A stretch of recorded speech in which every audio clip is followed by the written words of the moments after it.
This startup fair is designed to match ideas with investors. My idea is developing laboratory instruments for measuring cellular lifespan. Our idea is to provide a solution that removes food allergens from surfaces. It's no secret that these are the kinds of businesses that will create prosperity for Canadians. Carl Martin's company, BioNim, has a novel idea too. The NIMI is a wristband that authenticates identity using your cardiac rhythm. So what this has is has electrodes that read your ECG. So this wearable technology uses your individual heart rhythm as your password. It could unlock your front door or access your bank account securely. But ideas alone aren't enough. Transforming an economy doesn't happen by chance. Walter Isaacson has written many books about great innovators from Einstein to Steve Jobs. His latest examines how collaboration is actually the essential element of great breakthroughs. And the most important collaboration of all, government, academia, and entrepreneurs. I think it's important to have sort of a three-way match where you have government funding of basic research, you have corporations that sort of execute it and do it, but you also have universities, students, hackers, everybody else being involved. BioNim is the product of just that kind of collaboration. Pure research done at the University of Toronto that led to the core technology, government grants that kept the business alive, and then private financing to develop a product. And while once there was a perception that early-stage financing was hard to find in Canada, that's changing. Early-stage investments are up from $993 million in 2009 to $1.9 billion last year.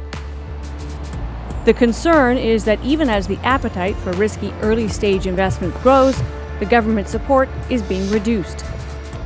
I'm worried that we, meaning in Canada, United States, cutting back on basic research. People think, well, Google is just an example of private enterprise. No, it's an example of the partnership between a great university, Stanford, the federal government, which was doing information research, and really cool people like Sergey and Larry.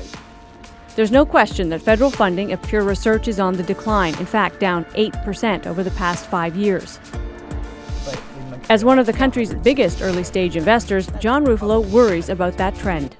The problem is there is fundamental basic research that was largely funded by governments in Canada that has been decreasing quite steadily. I think we lose things that might actually help society. Things that we don't really know and are big, hairy, audacious goals, as opposed to funding something that might deliver your pizza 15 seconds faster. We figured out that our heartbeat is as individual as a fingerprint, that you can read At BioNim, they're very aware that any success they have with the NIMI is building on others' work. We're actually acutely aware of the fact that if we did this, 3 years ago, there's no chance it would have been successful. There's multiple pieces that had to come together, from core technologies around Bluetooth, as well as, an ecosystem of wearable devices and things, different things we want to connect to, Internet of Things, everything's connected. If none of that existed, our product would have no reason to exist. So timing matters with everything, and you can't invent everything yourself, right? You have to pull from what others have created and build on top of that. It's not all bad news. If we can get the balance right, Canada could be a winner in the economy of the future.